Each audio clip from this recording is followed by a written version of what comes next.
കാർഷിക ടൂറിസത്തിന് വഴി തുറന്ന് ബൈസൺ വാലിയിൽ സൂര്യകാന്തി പാടം പൂവിട്ടു. കർഷകനും ടൂറിസം സംരംഭകനുമായ പുതിയ വീട്ടിൽ ജിജോയുടെ ഒരേക്കർ പാടത്താണ് സൂര്യകാന്തികൾ പൂത്തുനിൽക്കുന്നത്. സൂര്യകാന്തി പൂക്കളുടെ മനോഹാരിത ആസ്വദിക്കാൻ നിരവധി പേരാണ് എത്തുന്നത്.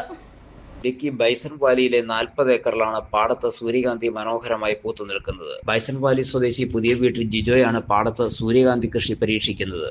ബൈസൺ വാലിയുടെ ടൂറിസം സാധ്യത പ്രയോജനപ്പെടുത്തുക എന്ന ലക്ഷ്യത്തോടെയാണ് കർഷകനും ടൂറിസം സംരംഭകനുമായ ജിജോ ഇവിടെ സൂര്യകാന്തി കൃഷി നടത്തുന്നത്. ജിജോയുടെ ലക്ഷ്യം പൂവണിയും വിധമാണ് പൂത്തു നിൽക്കുന്ന സൂര്യകാന്തി പാടത്തേക്ക് കാഴ്ചവിരുന്ന് ആസ്വദിക്കാൻ എത്തുന്ന സഞ്ചാരികളുടെ എണ്ണം. ബൈസൺ വാലി രാജാക്കാട് റൂട്ടിൽ 100 മീറ്റർ സഞ്ചരിച്ചാൽ മതി സൂര്യകാന്തികൾ പൂത്തു നിൽക്കുന്ന പാടത്ത് എത്താം.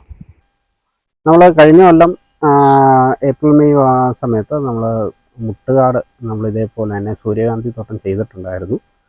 അപ്പോൾ അതിനോട് ഇത് അനുബന്ധിച്ചാണ് ഈ കൊല്ലം നമുക്കിതായി ഒരു ആശയം വിരിഞ്ഞാൽ നമ്മൾ ബൈസൺ വാലി നമ്മളിവിടെ നമ്മുടെ സ്വന്തം തോട്ടമാണ്. ഇത് 1.5 ഏക്കർ സ്ഥലമുണ്ട്. അതിൽ നമ്മളൊരു 80 സെൻറ്റ് സ്ഥലത്തിനാണ് ഇപ്പം കൃഷി ചെയ്യുന്നത്. ബാക്കി സ്ഥലത്തും കൂടെ നമ്മൾ ഇത് വിത്തിട്ടിട്ടുണ്ട്. അപ്പോൾ ഈ ഒരു സീസൺ കഴിയുമ്പോഴത്തേക്കും അനുവാദികമായി തന്നെ അപ്പുറത്തും ഇത് സൂര്യകാന്തി. അപ്പം നമ്മളിതൊരു ടൂറിസം ബേസ്ഡ് ആയിട്ടാണ് ചെയ്തിരിക്കുന്നത്.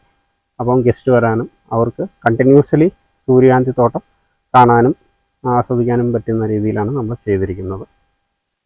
മൂന്നാറിനോട് ചേർന്ന് കിടക്കുന്ന പഞ്ചായത്തിലെ സൂര്യകാന്തി പാടം കാണാൻ ആയിരക്കണക്കിന് സഞ്ചാരികൾ എത്തിയതാണ് ജിജോയ്ക്ക് കൂടുതൽ സ്ഥലത്ത് കൃഷി ചെയ്യാൻ പ്രേരണയായത്. തമിഴ്നാട്ടിൽ നിന്ന് 1500 രൂപ നിരക്കിൽ വിത്ത് വാങ്ങിയാണ് കൃഷി ഇറക്കിയത്. കാർഷിക ടൂറിസത്തിന് പര്യാപ്തമെന്ന് ബോധ്യപ്പെട്ടതോടെ ബൈസൺ വാലി മേഖലയിൽ റോഡരികിൽ കൃഷിയുള്ളവർക്ക് കാർഷിക ആവശ്യത്തിന് സൗജന്യ നിരക്കിൽ വിത്ത് എത്തിച്ചു നൽകാൻ ജിജോ ഇപ്പോൾ തയ്യാറാണ്. കാർഷിക മേഖലയിലെ നവസംരംഭങ്ങൾ പരീക്ഷിക്കുന്ന കർഷകരിൽ ഒരാളായി ജിജോ വിജയിക്കുകയാണ്. പരമ്പരാഗത കാർഷിക രീതികൾ നഷ്ടമാകുമ്പോൾ ഈ മേഖലയിൽ പുത്തൻ പരീക്ഷണങ്ങൾ നടത്തിയാൽ കൃഷി ലാഭത്തിലാക്കാം എന്ന് തെളിയിക്കുകയുമാണ് ഈ കർഷകൻ.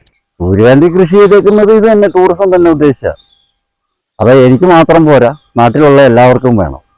അതുകൊണ്ടാണ് ഞാൻ പറഞ്ഞത് എല്ലാവരും അവരവരുടെ വീടിന്റെ റോഡ് എന്തേരം ഉണ്ടോ അത്രയും റോഡ് ക്ലീൻ ചെയ്ത് ഇടുക.